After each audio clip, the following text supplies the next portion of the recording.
Hi, I'm Captain Grant Coppin with Texas Fishing Tips, and this is your weekly fishing report. Well, we're definitely getting our spring tides in. You know, the tides come up, so what I've been doing lately is drifting these islands right here, catching some good redfish with popping corks and live shrimp. Now, let me put this out here. If you're able to come in between these islands, power pole down, and find an area in here where the redfish are coming through and you don't have to drift through them, because a lot of times when you have a wide open flat like over here, you make long drifts in the wide open. But when you have little islands and gaps in the islands, that's where you can concentrate the fish and they'll come through those gaps in the islands. So instead of moving a lot, you can sit in one spot, power pole down, throw 3 or 4 popping corks out, and just sit there and catch fish. And they just come through about every 5 to 10 minutes. You'll hook up again, but you just gotta have a little bit of patience. I did this this past week. Had a little spot and just sat there, and they were coming through. And about every 10 or 15 minutes, I would think, well, man, I gotta move, and then we'd have a double hookup with redfish. So I recommend coming in here, power pole down, getting one of these gaps. It is a little hard to do that if you've got a lot of boat traffic. If there's a lot of boats running through here, kayakers, then it's gonna spook the fish and you can't really work the area as well. Now over here we've got the humps, but these humps right here are in a straight line. So whenever I'm fishing these humps, I start right by the ICW, and I don't necessarily drift through them. I'll get on the southeast corner of them and just work down until I find a good concentration of them. A lot of people do just make long drifts across these, but they're concentrated to the humps. So when you drift over them, let's say you spook a couple of fish, well, when you come back around, you might spook a couple more, and every time you do it, you make it less and less. But if you stay off of their feeding grounds and you power pole down upwind, you never drift through them and you never spook any fish, and you just catch the ones that come to your baits. Again, live shrimp's the best way to go right now. Also, at Clem's, we're getting a lot of big horse mullet, and you can take those and chop them up fresh and do the same thing. Just throw a big fresh chunk of cut mullet in these sand pockets and catch some really nice redfish. Okay, over here in the Packery channel, like I said, we've got those spring tides coming in, and what it's bringing in is trout. A lot of good trout coming in to the channel here. Live shrimp been working best. Been seeing a lot of good menhaden in here. Some of the trout that we've caught have their bellies been full with menhaden.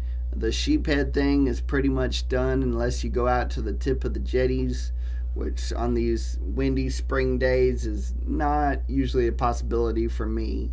Unless it's really, really calm out there, I might swing out and go to the tip.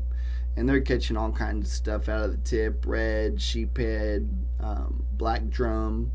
But as you come into the channel on an incoming tide, just put a slip cork on, set it as deep as you can, maybe 8-9 feet.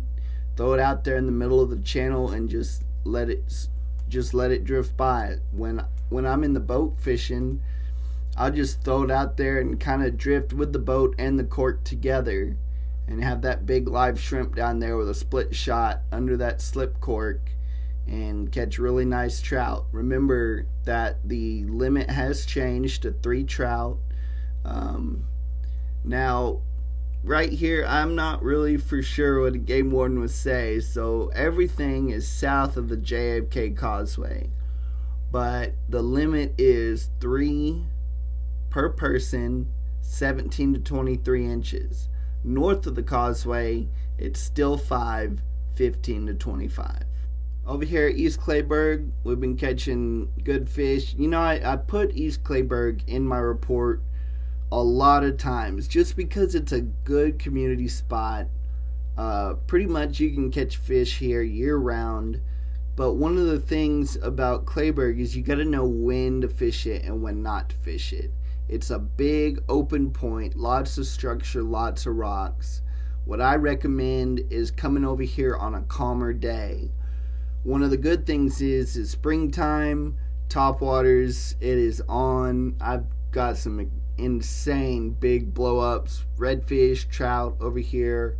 And this is just the time of year where you can just throw that topwater out there, whether it's on top of the rocks or just off the rocks, and get some crazy blow-ups, which that's some of my favorite types of fishing. If you come in here a little bit tired of the shoreline, and it is blowing a little bit, you get a little protection from the tide gauge, and just drift through here with the popping corks and live shrimp, catch mixed bags, trout, reds, and drum, and just have fun. Those topwaters are a lot of fun in here. Come around this corner, keep on working your way down till you get about right here, and then come back around the point and start over again. Over here on this south shore, with the tide coming up, they've been up here all the way up against the bank and this little ledge here, just like the little tip I gave you before. You can come in here and make a drift across, but some of these areas are just maybe 100, 200 yards wide, where it's from the bank to the drop off. So if you trolling motor all the way up to the shore, throw out your baits, work the area, don't be in a rush, take your time, because everybody wants to find that spot where it's just every cast, reeling in reds. That's not the norm. The norm is to go fishing and catch fish. You come in here, power pull down, work the area, and then you're going to come across spots that are more productive than others. And when you come across that spot, stay there for a little bit longer, be patient, throw those corks out, let them drift around, and then pop them about every 5 to 10 seconds just to give those redfish some direction coming towards your baits. I'm Captain Grant Coppin. Thanks for watching.